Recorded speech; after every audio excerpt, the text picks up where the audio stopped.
Welcome to Captain Agro friends. Hello guys, कैसे हो आप सभी लोग। मैं आप सभी का वेलकम करता हूं यूट्यूब चैनल कैप्टन एग्रो में।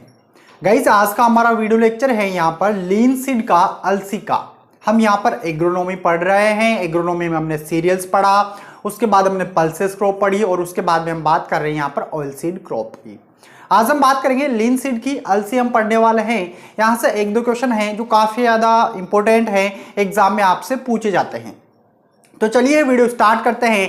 शुरू करने से पहले जो लोग चैनल पर नए हैं, चैनल को सब्सक्राइब कर ले, पास में जो बेल आइकन है उस पर क्लिक करें ताकि आने वाले सभी वीडियोस के नोटिफिकेशन आपको टाइम टू टाइम मिलते रहे। चलिए भाई, फटाफट से सेशन को बिल्कुल अधिक से अधिक शेयर कर दे ताकि अधिक से अधिक बच्चे लाइव जुड़ सके और घर बैठे अपनी तैयारी कर सके। हाँ, मैं बिल्कुल एक एक स्टूडेंट से बोल रहा हूं कि आप सभी शेयर करें, ज्ञान बांटने से बढ़ता है। तो अधिक से अधिक शेयर कर दो और जो लोग चैनल पर नए हैं चैनल को सब्सक्राइब कर लो भाई फटाफट से, ठीक है। चलिए आगे बढ़ते हैं भाई। आज हम पढ़ेंगे यहाँ पर लीन सीड, अलसी हम पढ़ने वाले हैं। आप लोगों को कंटिन्यू कमेंट करते रहना है, मतलब आंसर आपको देते रहना है। जो भी पॉइंट मैंने यहाँ पर लिखे हुए हैं इसके बाहर आपका क्वेश्चन नहीं जाने वाला एग्जाम में, ठीक है। तो चलिए भाई स्टार्ट करते हैं। सबसे पहले हम बात करते हैं बॉटनिकल नेम की कि इसका वानस्पतिक नाम क्या है। हिंदी वाले स्टूडेंट ऐसा बिल्कुल भी ना सोचे कि सर ने इंग्लिश में लिखा हुआ है, हमें समझ में नहीं आएगा। तो भाई समझाने की जिम्मेदारी मेरी है, ठीक है। बस आप देखते रहिए, हिंदी में भी समझाऊंगा और इंग्लिश में भी समझाऊंगा। बस आपका क्वेश्चन छूटने नहीं दूंगा एग्जाम के अंदर। सबसे पहले बात करते हैं बॉटनिकल नेम, वानस्पतिक नाम की। तो दोस्तों इसका वानस्पतिक नाम बहुत इजी है, बहुत आसान है। क्या है? लाइनम। लाइनम मेरे साथ बोलना, लाइनम, यूसी टुकड़ों में याद करना, यूसी, टेटी और सीमम। क्या हो गया भाई? देखो बॉटनिकल नेम कैसे याद होगा, लाइनम, यूसी, टेटी, सीमम। यूसी टट्टी सीमम मत कर देना, ठीक है ना। तो बिल्कुल अच्छे से ध्यान रखना। चलिए हिंदी में भी लिख देता हूं, लाइनम, लाइनम, यूसी, टेटी, सीमम। सीमम है, ठीक है। बिल्कुल अच्छे से नोटिस करना इस नाम को, क्योंकि ये काफी ज्यादा इंपॉर्टेंट है। आपसे बॉटनिकल नेम पूछे जाते हैं भाई। एग्रीकल्चर वाले जितने भी स्टूडेंट हैं सबको बॉटनिकल नेम, परिवार, सीड रेट, यील्ड, ये सब कुछ तो बेसिक पता होना ही चाहिए, ठीक है ना। तो बिल्कुल अच्छे से याद करते हुए चलना। आगे बात करते हैं भाई इसका परिवार कौन सा है, किस परिवार से है। तो ये परिवार है लीनियेसी। इसका परिवार कौन सा हो जाएगा? लीनियेसी। ये भी बहुत इजी है, बहुत इजी है कि नहीं है। लाइनम है तो लाइनम से लीनियेसी, इस तरीके से आप इसको याद करोगे। आगे बढ़ते हैं, ओरिजिन की बात करते हैं। ओरिजिन बहुत इजी है, साउथ वेस्ट एशिया है। क्या है? साउथ वेस्ट एशिया है। क्या है? South west Asia. अफगानिस्तान भी माना जाता है, अफगानिस्तान। अगर आपको अफगानिस्तान नहीं दे रखा है तो क्या लगाओगे? साउथ वेस्ट एशिया लगाओगे। बिल्कुल अच्छे से याद रखना। और अगर साउथ वेस्ट एशिया नहीं दे रखा है तो अफगानिस्तान लगाओगे, मतलब दक्षिणी पश्चिमी एशिया। हिंदी वाले भी नोट करते हुए चलना। चलिए बात करते हैं क्रोमोसोम नंबर। और क्रोमोसोम नंबर आप लोगों को मुझे बताने हैं। ऑप्शन आपके पास है। Option number A 2n = 10, option number B 2n = 20, option number C 2n = 30 and option number D 2n = 40। जल्दी से जल्दी कमेंट करो, जल्दी से जल्दी आंसर दो, ठीक है। तो क्या आंसर हो जाएगा हमारे पास? हमारे पास आंसर है यहां पर ऑप्शन नंबर थर्ड। जो अलसी है इसमें गुणसूत्रों की संख्या कितनी होती है? 2n = 30 होती है। आगे बढ़े भाई, आगे बात करते हैं प्रोडक्शन की।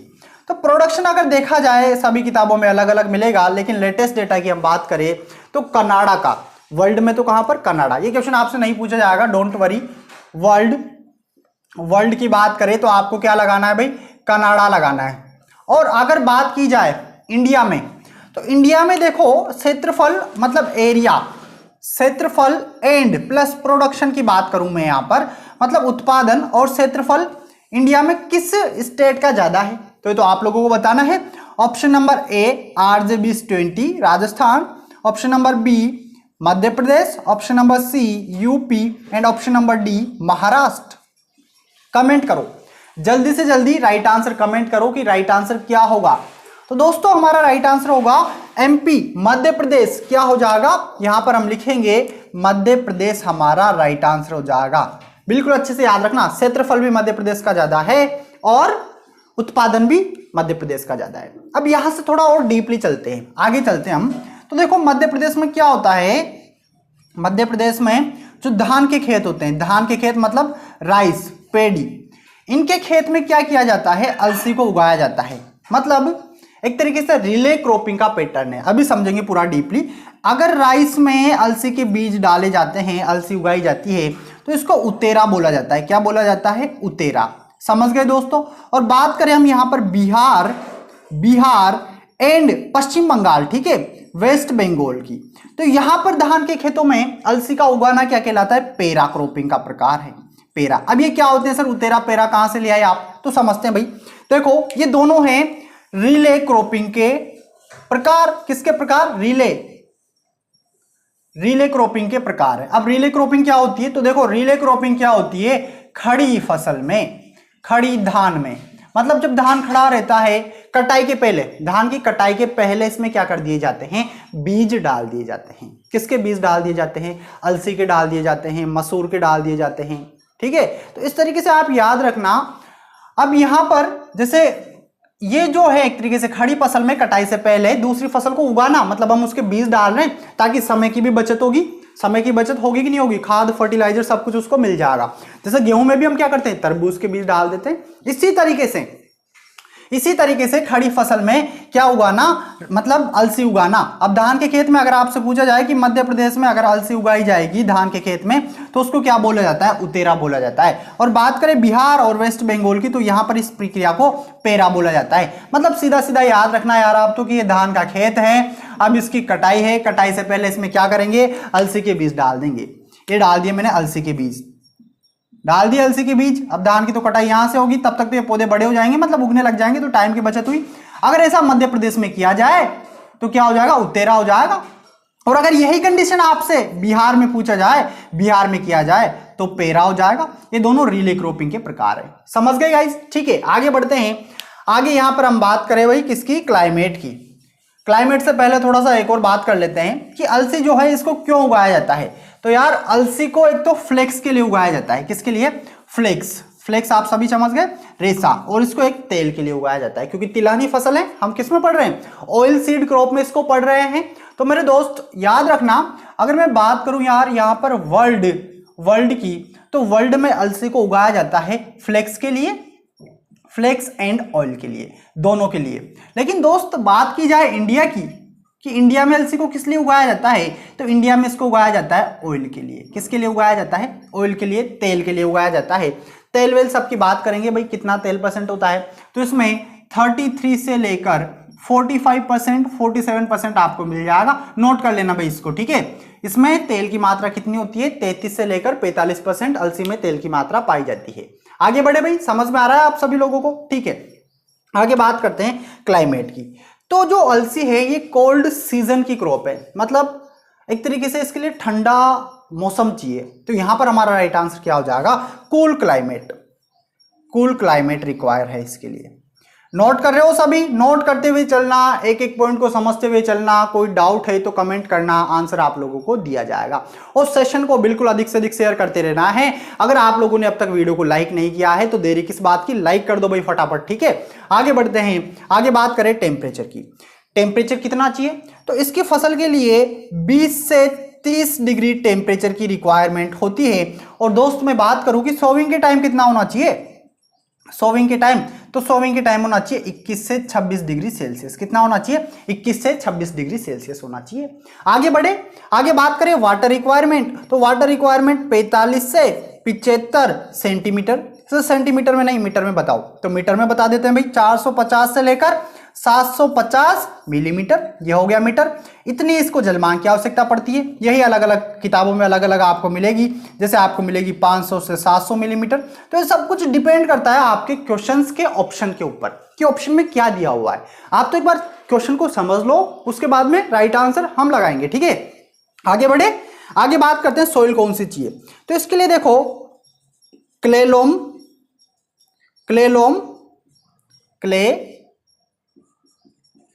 हो जाए, या फिर सिल्टलोम, मतलब वेल ड्रेनेज सॉइल होना चाहिए जिसका जल निकास अच्छे से हो सके। पीएच की बात कर लेते हैं, मतलब बलुई दोमट मृदा लगा दो आप यहाँ पे, ठीक है। पीएच की बात करें कि पीएच कितना होना चाहिए, तो पीएच होना चाहिए 5.0 से लेकर यहाँ पर आपके पास इसकी पीएच वैल्यू है 7.0। ये क्या हो गया हमारे पास, इसका पीएच हो गया। इतने पीएच अच्छा माना जाता है, ऑप्टिमम पीएच है इसकी क्रॉप के लिए। ठीक है गाइस, आगे बढ़े, आगे बात करते हैं टेस्ट वेट। टेस्ट वेट क्या होता है, 1000 दानों का बाहर। तो 1000 दानों का बाहर जो अलसी का होता है 4.5 ग्राम। कितना होता है, 4.5 ग्राम। अब वो दानों के ऊपर भी निर्भर करता है, कहीं किताबों में आपको 10 ग्राम भी मिलेगा। तो आप तो दोनों याद रखना, 4.5 ग्राम 1000 दानों का भार। 1000 दानों का भार आपको बुक्स के अंदर ये 10 ग्राम भी मिल जाएगा। ये डिपेंड करता है अलसी के बीजों के ऊपर। तो ये जस्ट नॉर्मल है, आपको जो ऑप्शन में मिले वो आपको लगाना है। आगे बढ़ते हैं, आगे हम बात करते हैं सीड रेट की, कि इसके लिए बीज दर कितनी चाहिए। तो इसको आप बिल्कुल अच्छे से नोटिस करते हुए और समझते हुए चलना। बात करें बीज दर, सामान्य बीज दर, तो 25 से 30 केजी प्रति हेक्टेयर मुझे बीज दर की रिक्वायरमेंट पड़ेगी। कितनी, 25 से 30 केजी। अब यहां पर यही हम बात करें एक तरीके से मिक्स्ड के लिए, मिक्स्ड तो 8 से 10 केजी प्रति hectare mixed.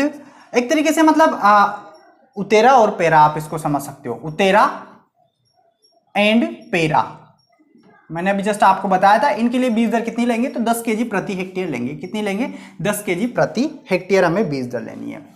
Are into P की बात करते हैं, आर इंटू पी, तो आर इंटू पी रखेंगे 30 इंटू 5 सेंटीमीटर, मतलब row to row 30 and plant to plant 5 centimetre हमें डिस्टेंस रखना है। डेप्थ की बात करें, डेप्थ हमें रखनी है इस बीज की 4 से 5 सेंटीमीटर। कितनी रखनी है, 4 से 5 सेंटीमीटर हमें डेप्थ रखनी है।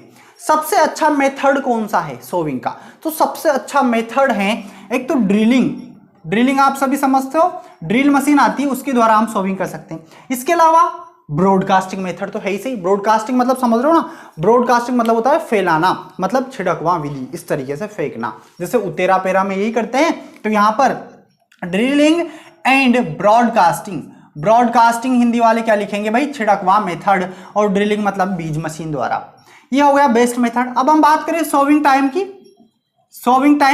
की कब बुआई करेंगे, तो बुआई हम इसकी करेंगे फर्स्ट फोर्टनाइट ऑफ अक्टूबर, मतलब अक्टूबर का पहला पखवाड़ा, first fortnight of October to mid November. मतलब एक तरीके से आप इतना याद रख सकते हो कि 15 अक्टूबर से 15 नवंबर इसके लिए बेस्ट सुटेबल टाइम है इसकी बुआई का।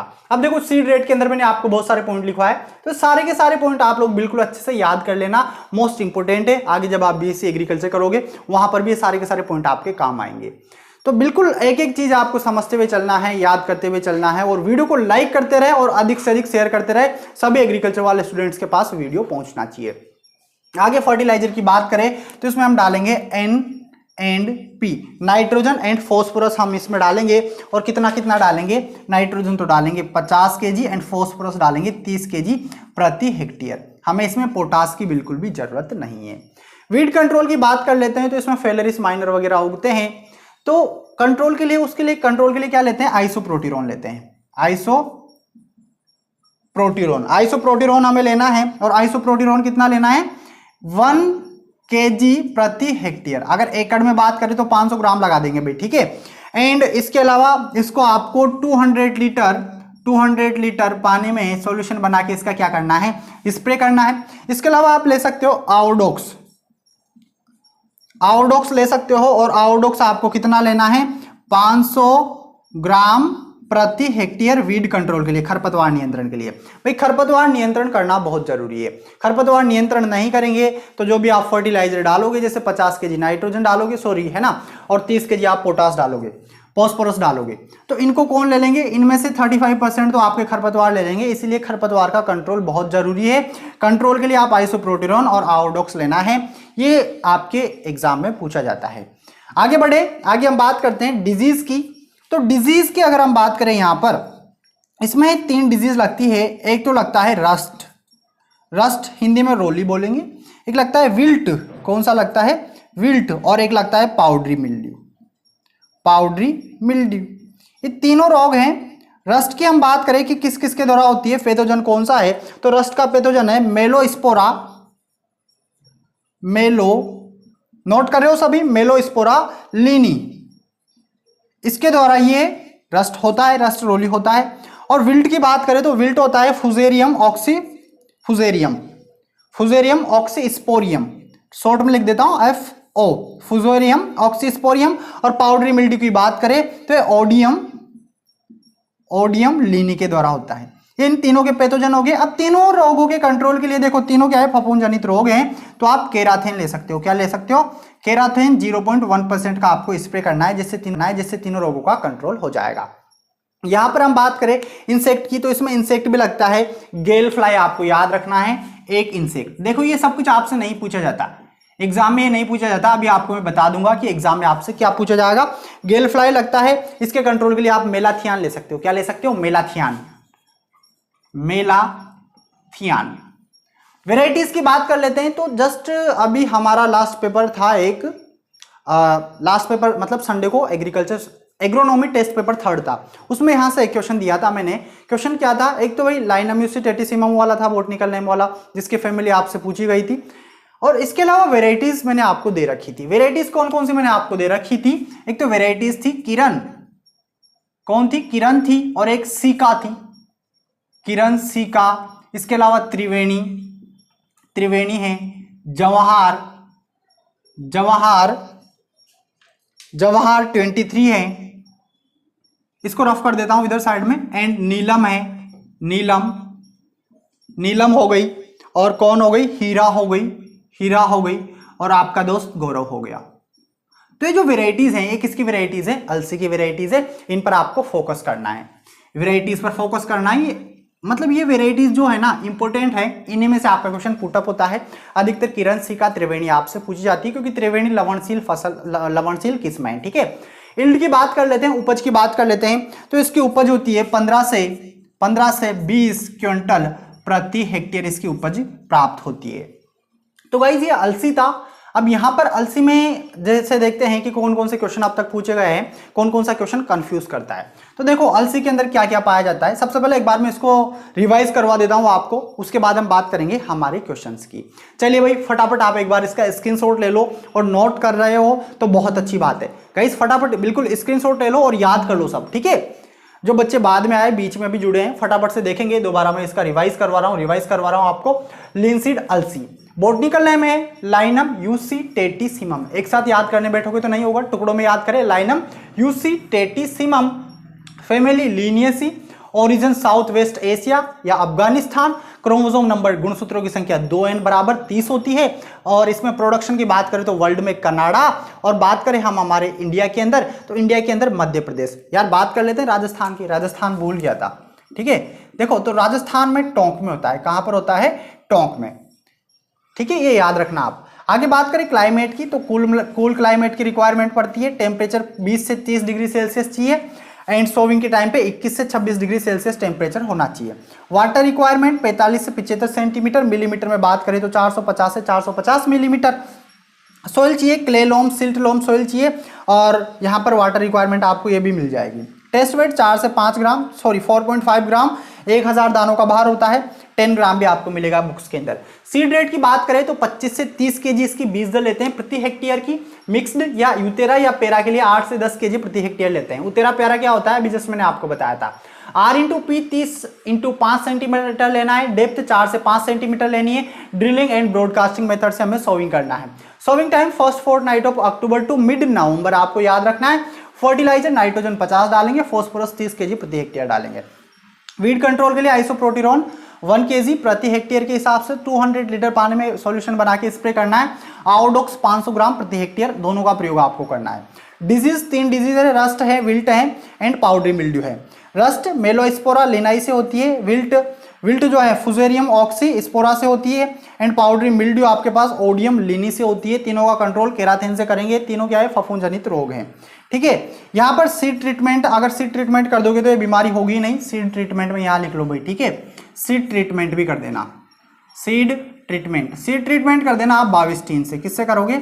बाविस्टीन कितना लेना है? 2 ग्राम प्रति केजी बीज के हिसाब से आपको लेना है। क्लियर हो गया गाइस? समझ में आ गया?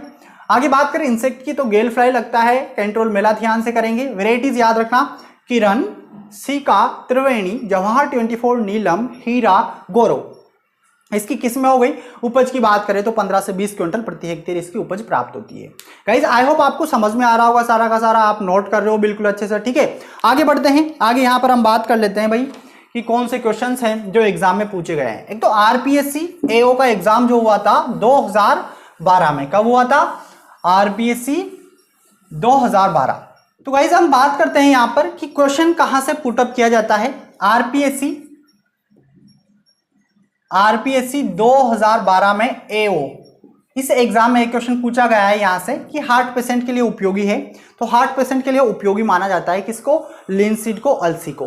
क्योंकि इसमें क्या होता है दोस्तों, इसमें होता है ओमेगा 3 फैटी एसिड। क्या होता है? ओमेगा 3 फैटी एसिड होता है, जिसकी वजह से क्या है, ये हार्ट पेशेंट के लिए उपयोगी है। इसके अलावा इसमें लिनोलिक एसिड भी पाया जाता है। और कितना पाया जाता है इसमें? लिनोलिक एसिड 53 से 55% पाया जाता है।